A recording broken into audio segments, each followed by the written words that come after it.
For the next 30 minutes, we will explore the unexplained. From mysteries beyond our galaxy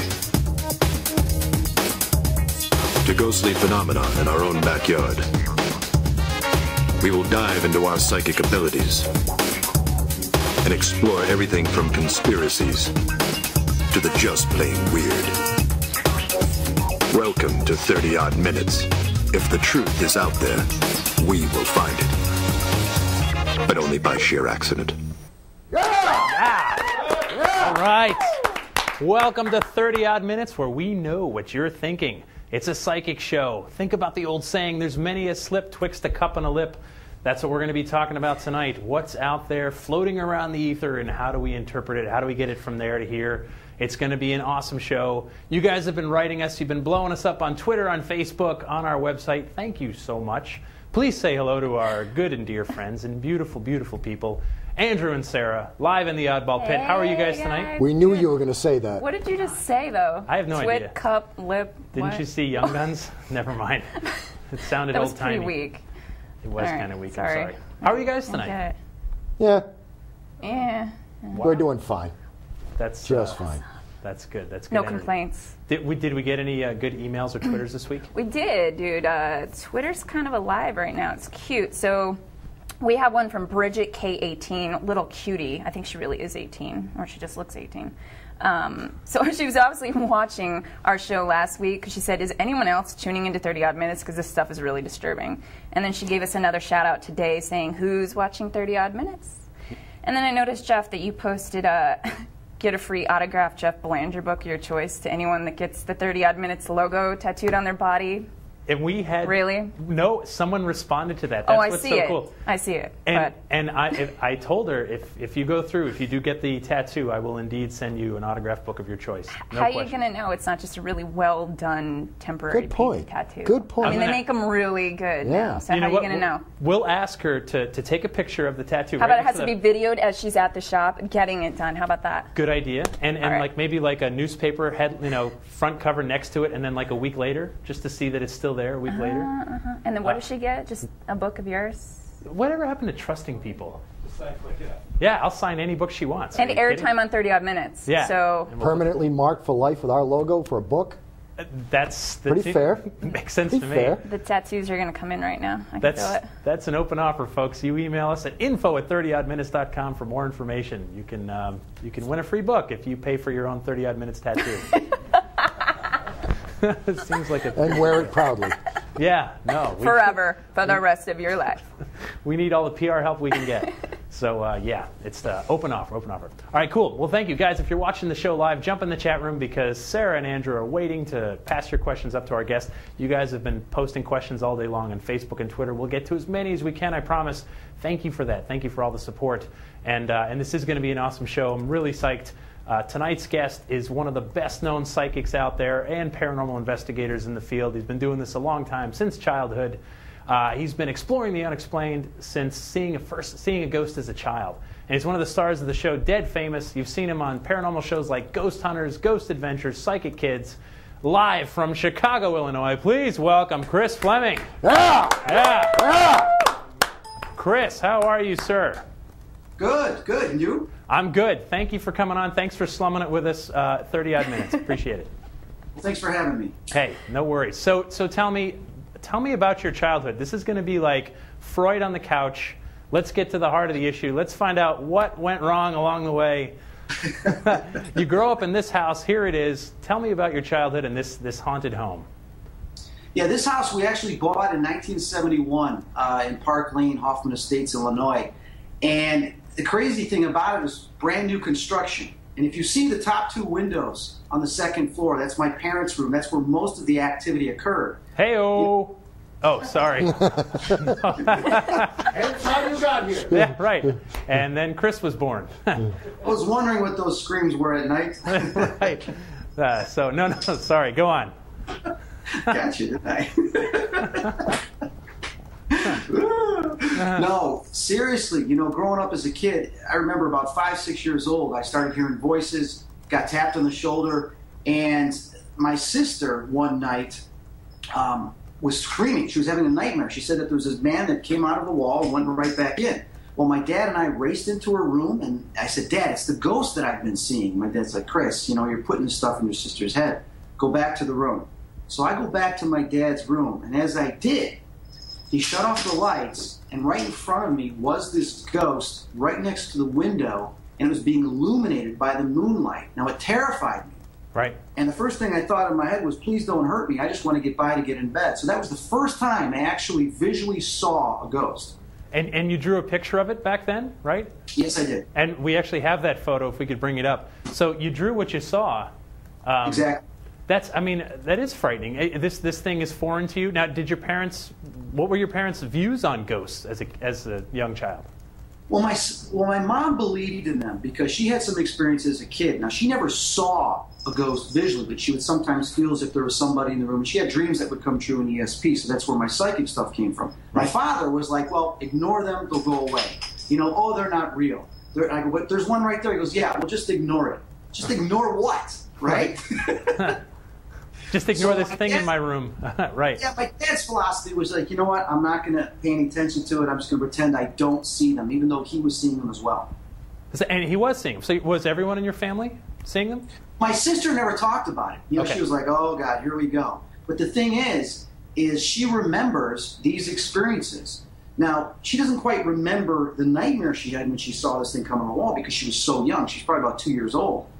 But she remembers all these things that were going on in the house. But I wish that she would have seen these things as she got older like I was. Right. And you drew more pictures. We have a few of them here. Let's kind of cycle through them here.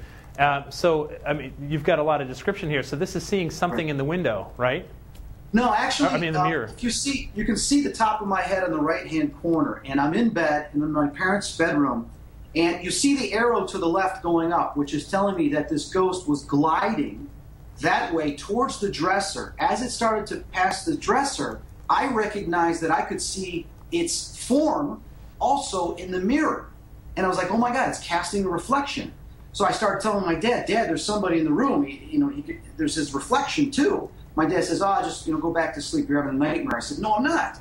All of a sudden, this male figure turned, looked at itself in the mirror and leaned forward, recognizing what I was just thinking, that it had an actual reflection. So for me, I realized that these things were real. Right. And so you drew more pictures, you saw this thing. And your dad, by the way, no schlub, no regular Joe, a professional hockey player, Reggie Fleming, played for the Blackhawks, right? I mean, was this ever, and this goes on into your adulthood too, as you become a psychic, as you become a prominent investigator, was that ever an issue for him in his career? Well, I was playing sports, and he wanted me to go into sports. So he's like, "Hey, don't talk about this stuff. Don't think about this stuff." Yeah. He wanted me to go into sports. But because of my father and the toughness that he instilled upon me, I was able to overcome my fear at a young age in seeing these things. So instead of becoming afraid of them, I became very inquisitive. Right. Okay. Well, fair enough. So you became inquisitive, and you get to be an adult, and you're doing this stuff. You're doing this stuff on Dead Famous. You're going all over the world looking for ghosts now. And I know people send you pictures. We're going to show a lot of stuff that you sent over today. There's some great photos coming up, folks. Let's talk about this first image. This looks like a Halloween costume photo. If we could bring that up. It's so we've got this photo someone sent you, taken October 29th, 2005. But look over her right shoulder, your left visually. There's this face. If we bring up the next photo, you can get a good close-up of it. So what do you do when you see stuff like this? Well, for me, it's really compelling because at first we have to look at and realize that this is an LCD giant TV screen. So we're wondering, was the TV on? Was it reflections? But right away, we could rule out, because they told us the TV was off. There was no burn that's in the screen, having seen the screen afterwards. But also is if you go back to the original photo, you will see that there is a red dot above her left shoulder. That comes from the camera. Yep. So if this was a reflection of the person taking the photograph, you would see that red dot on that TV screen as well. Interesting. And so now you didn't. This wasn't enough just to crop it, right? I mean, you ran this through was it a thermal scan? No, what it is I work a lot with the Southwest Ghost Hunters, and I sometimes send them photographs that I find very compelling. They'll do an analysis with the software called J-Image software. And what they do is they do a simulated type of thermal to give us an idea of what it would look like under those conditions. Right. And we did that with this actual photograph. Let's take a look. There it is. The thing that's interesting is you see where it becomes red and it becomes orange, which is telling us with this software that it's almost fully manifested there. When you go down to the other side of the face as it starts to disperse, it's less manifesting. But the thing that's interesting in the original photograph is it's blue, which tells us it's in the UV spectrum.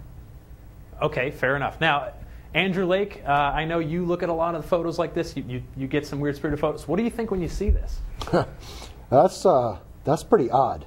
Yeah. Well, we got 30 odd minutes, fine. No, but that picture is that's got me thinking.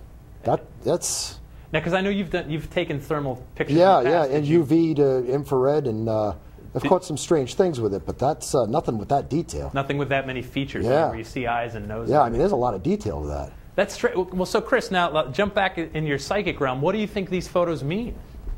I mean, Well, is it a sign? You look at the whole case. There's a story behind this where it's a brand new construction for them as well. Mm-hmm. And their dog is afraid to go in that room and always barks right outside that room towards that location. There's always a cold spot there, but we've got a window. But the builder has taken a look at this and said, you know what, it's fully insulated. There's no cold air coming in from this.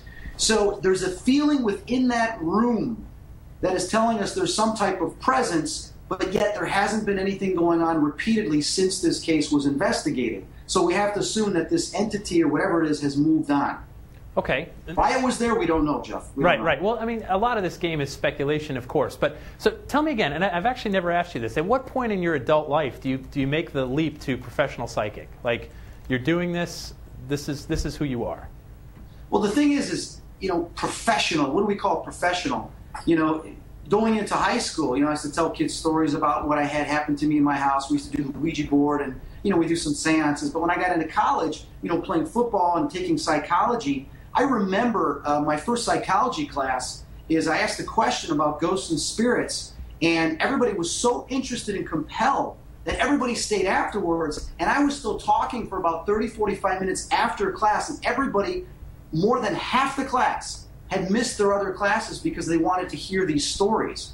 So the thing that fascinated me was I took psychology specifically to try to learn more about this, but unfortunately there was nothing discussed about the paranormal in any of the studies or cases that are involved in psychology. So you start looking into it on your own? Absolutely. I started getting books, doing research, and it wasn't really until the early 90s that I started getting back into reading Fate magazine, these other magazines out there, and started pursuing some of these cases when the internet started coming out. Right, sure. And then we all get connected, and then 94, 95, yeah. Dead Famous comes out, of course, and now you're going all over the world, working on these cases. Now, here's what's interesting to me, and we're going to talk about the spirit box and spirit communication and ITC tools in just a minute. But you actually channel. I mean, I've seen video. I've actually seen you do it in person. You will actually channel some of these spirits. So at what point do you still need these tools? I mean, if you have that ability, do you still bring in these tools anyway? I mean, what's the... Well, here's the thing is, I like to detach myself and be actually observing what's going on than be a victim. And when I say victim is when I'm channeling, what can happen is I'm no longer there. I may be able to observe part of it, but not all of it in control. So what I like to do is when I use these devices, I want to walk away with something concrete, something that's been documented, whether it's EVP, whether it's radio box, ITC, or even things that will appear on video. I can take this along with my experience and others that saw this collectively, and we could present this saying, hey, this is what happened. And if I'm channeling, and if I'm doing something like that, it's hard for people to believe that. It's hard for them to accept that when there's no evidence to support it, unless, of course, you're using these devices along with it. Gotcha. Fair enough. Okay, we do have a question for you. Andrew, please. Yeah, this is from Devin K83. Devin wants to know, I would love to hear if Chris has recommendations on how to talk to my guides to see what path they want me to take. So, do you believe we have guides? Talking to your spirit guides. Mm-hmm. Yeah. Well, here's the thing. My spirit guides, they've got this wall up. It's like they will not talk to me at times. Maybe they are, and I'm assuming that, I'm thinking it's my own intuition or anything like that. But it's like they keep their distance with me. I don't have a specific spirit guide that I talk to all the time. I will talk to angels and ask them to protect me in certain situations, but I am quite aware that they're there for a purpose. I'm quite aware that there are loved ones that have moved on that are also aware of what I'm doing. So because of that, I don't use or communicate with my spirit guides. I will communicate with these spirits with a higher consciousness already. Now, people tend, like yourself, are looking to communicate with your spirit guides to access this information, this higher consciousness, this better intuition. I learned how to do that on my own. Right. So that's why I don't really talk to my spirit guides. However, there are times where they will jump in, such as twack me in the nose because I'm falling asleep in the car. You know, they will kind of grab my shoulder so that I don't cross the street, that type of stuff, to prevent me from getting in specific danger. Or they'll say, Chris, go upstairs now, or do something now because something's about to happen. So you believe that there are these entities out there looking out for us? Absolutely. I believe that there are so many spirits, such as loved ones, angels, even spirit guides, and some specifically that we have chosen together in agreement to watch what we're doing, to keep us on a path, or to kind of throw stuff at us here and there that with our free will we will grasp and follow at times. All right, let's get into some of the ITC stuff. Instrumental transcommunication. This is not a new idea. It goes back over a century. Think about like the Ouija board, but now with technology, right? So you may have seen, if you've seen Chris on some of the various shows, it's Spirit Box SB7, right? So you've got this device, and we actually have a photo of it. There it is. Basically a radio that's scanning, right? Can you tell us a little more about this? Well, the funny thing is I remember Gary Geiger is basically the one that created that device, and him and I went back and forth on how it should be developed and what it should do, so we worked together on it. How it actually works is it just sweeps all the signals, sweeps all the radio stations. How do these spirits or ghosts, or even entities for that matter, communicate with us through it? We don't know exactly how. There's many theories, and until we can't prove it because it's invisible. But one of the theories I have is that they're actually using their consciousness, thought, because when you're out of your body, you've got your soul, spirit, and mind. You're basically conscious energy. That conscious energy can be picked up through these devices with another intent, another thought by us doing that. If someone goes there and they don't believe in any of this, most likely it's not going to happen. You have to basically radiate your thought, your consciousness, to envelop, to attract it, so that this comes through. I know it sounds new agey, but we're finding this out also in psychology, how your mind and consciousness can create new experiences for yourself. We're also finding this in paranormal ITC research. All right, very good. Sarah has a question for you from our chat room. Please, Sarah, jump in. I do. We have a tech geek in here. He wants to know if, with the real-time recorder, have there been any new improvements with maybe an anti-feedback feature when using the speakers? So real-time recorders, there have been any improvements? Good question. The real-time recorders, yeah, there's a brand new RT EVP that's coming out that's going to have a little bit more things perfected. The one thing I like about those is you put the headphone in, you set up the amplification so you can hear the room, because we know that some of these old recorders pick up the background noise. Well, if you can hear that at real time, that background noise, the lower hertz that usually you don't hear, we're able to sometimes get these EVPs and hear them real time. Now, if you can hear them real time, and you say, is there anybody here? And you hear this, yes. And he goes, oh my God, I heard the response. Okay, now you can begin to have a conversation. Right. Now, in the regular recordings of EVP, you got to play it back, or you go back home and you realize they responded. Well, you can't have communication because you're no longer there. That's the benefit of using a real-time EVP recorder. Right. Now, okay, just jumping back to this SB7 real quick, if you could talk to us a little bit. I know you lost your father in 2009. He passed away. And can you kind of set up this audio clip that you just sent us this afternoon? Talk about what your dad was like, and then we'll play the clip.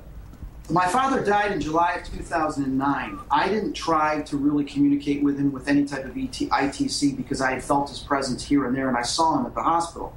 But what had happened was in January of 2010, I got a phone call from an individual who was going to remain anonymous, said that my father was coming through to this person and gave some messages. These messages were in fact accurate, but also we felt somebody in my house just after the phone call. I went upstairs, put out the recorder, and then all of a sudden, my father and other spirits relaying his messages started coming through in the recorder, and I actually recorded this. Because of this evidence that I collected of my father coming through, I went back to a spirit box session that I recorded 2 months earlier, November, in Mexico, and found my father giving me the same specific message through that as well. All right, let's give this a listen. Andy in the back, if you could give it a play. Is there somebody in my house right now? If there is, will you please speak to us through this device? Is there anything you want to say?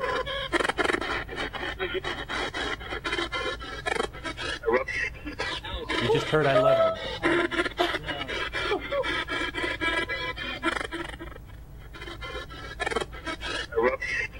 And then again. Did you miss anything that you're gone now, Dad?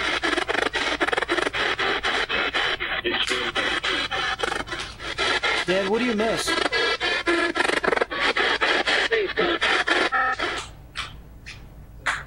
Yeah, amazing. Thank you very much. I know, Chris, you had a hard time hearing that one. Our audience could hear it, I assure you. So you hear what you're hearing is that cycling is the device scanning through radio waves. And what are the chances that we can get whole sentences like "I love you" twice out of these random scans? Here's the amazing thing about that is I said, who's here? It said, Dad. And then I said, oh, what do you want to say? And it says, I love you. I Love You was a game my father and I played all the time when he was in the hospital. I've got videos of him actually saying that, me saying that to him. So it was a game that we played that he is continuing to play from the other side. And then I asked him, Dad, what do you miss? And in the recording he says, miss you. I said, what else do you miss? And he says, skating. Yeah, and again, professional hockey player, of course. Yeah, it is pretty compelling. And folks who heard it, I invite you to watch it on the replay if you want to listen to it again. So sometimes this stuff happens where you get whole sentences out of the ether. And what does it mean? Do you think there's any difference between this and say, a Ouija board or talking to a K2 meter or something else? Is it all kind of the same vein? I think those are all possibilities in communicating with spirits on the other side. It's like, how far do you want to go? It's like, the spirit box to me is such a higher level than the K2 and the Ouija board because you're getting actual voice responses. And we see in some cases that I've dealt with, I travel a lot to colleges, and these college kids, they'll hear their mother or father that's passed away or their best friend, and they'll talk in their voice, and it'll come through the box, and they'll start crying going, oh my God, that's my father. And we say, well, what was your nickname? And it says their nickname. They're the only one in the room that knows. So when you get these types of triggers, these details that are pertinent to that person, we know that we are communicating with someone on the other side and they're coming through. And it's such a blessing. It's such a blessing. Right. Do you think this is almost like a beacon now? I mean, if spirits are hearing this, well, first of all, I think that the very attempt at spirit communication is going to draw something in. I mean, if people are open and asking, but I'm wondering, are they watching out for these devices now? I know you've been on investigations everywhere, and do you think they're keeping an eye out? They're definitely aware of it, and they will actually, they will actually say the name of it, Spirit Box SB7, when we ask them to. But the thing you got to understand that's different is it's not like a cell phone. You're calling one person, they pick up, hey, how you doing? I got a communication going with that person. What's happening is they're all sometimes listening in, a bunch of them at the same time, and responding. We have no way of just pinpointing one person and talking to them. We're getting a whole bunch of consciousnesses that are coming through. Right, very cool. Okay, let's talk about Rolling Hills real quick. Rolling Hills Asylum in East Bethany, New York. Crazy haunted place, old-time building. You were there, and what did you see before we show it? Why don't you set this picture up? The thing that was incredible is, I've had so many experiences, and a lot of people have been there to experience these things with me. And I always think, well, I've seen it all. I've seen it all. But there's always something new that happens that is brand new, and this was one of them. We were doing the late night charity ghost hunt. It was Patrick Burns, myself, and there was like 4 other individuals. And we're seeing these shadow people at the end of the hall. I go, watch them, we can see them. And all of a sudden, you get that feeling where you feel someone watching you? Sure. And all of a sudden I turn and I look into this room, and there is this male figure in this coat standing right there, and its back is being illuminated by the moonlight coming through this giant window. And there's all this garbage on the ground. And I'm like, who the heck is that? And all of a sudden I sense this consciousness, like a telepathic, like, now you see me, now you don't. And then goes right into like this black mass, almost like a bat, but it's not a bat. It's just this black amorphic thing. And it takes off so quick that it's faster than my eyes can see. And I'm realizing, here we are trying to catch these things when they can be right there, they can be over there, they can be over there, and we wouldn't even know it. Right. And so for me, that was just like, oh my God. And you drew a picture of what you saw. Here it is.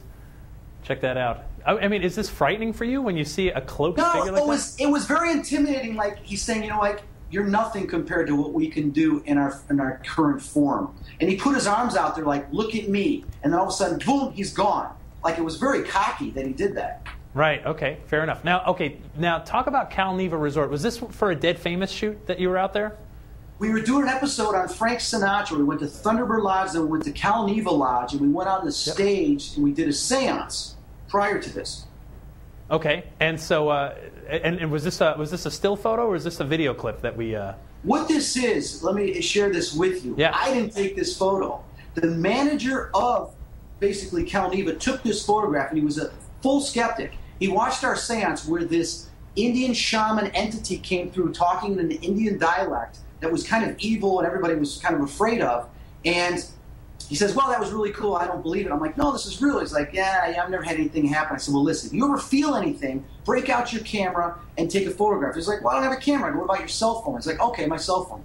A year later, I get an email from him, freaked out, that he was walking across the stage in the same spot we did the seance. All of a sudden, he felt this heavy, heavy feeling and saw this black mass move. So he quickly took out his cell phone and he took this, and he could not believe that he got this because he didn't see it with his own eyes, yet there it was on his cell phone.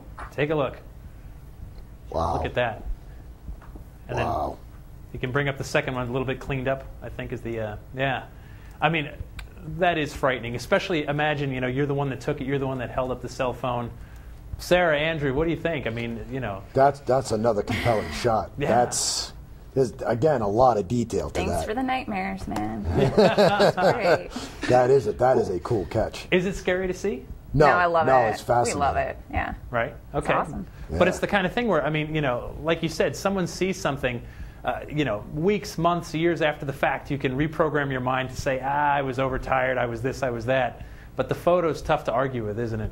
It's amazing, and it's the thing that's incredible about it is it's short in stature. It's got like this burlap cloth. It's got a mask on with these beads coming down when you see the details. And then you've got this plume of like black fur or something that's on top of its head, which was exactly what we were describing during the seance a year earlier. So to see this thing, you're like, I was right. I was psychically picking up, and there it is. Right. I mean, just incredible. Unless, of course, this guy doped this costume, put it on the stage, and took a picture of it. But based on his letter and everything, you know, I firmly believe he saw this, and you could even feel this when you look at this picture, the type of energy attached to it.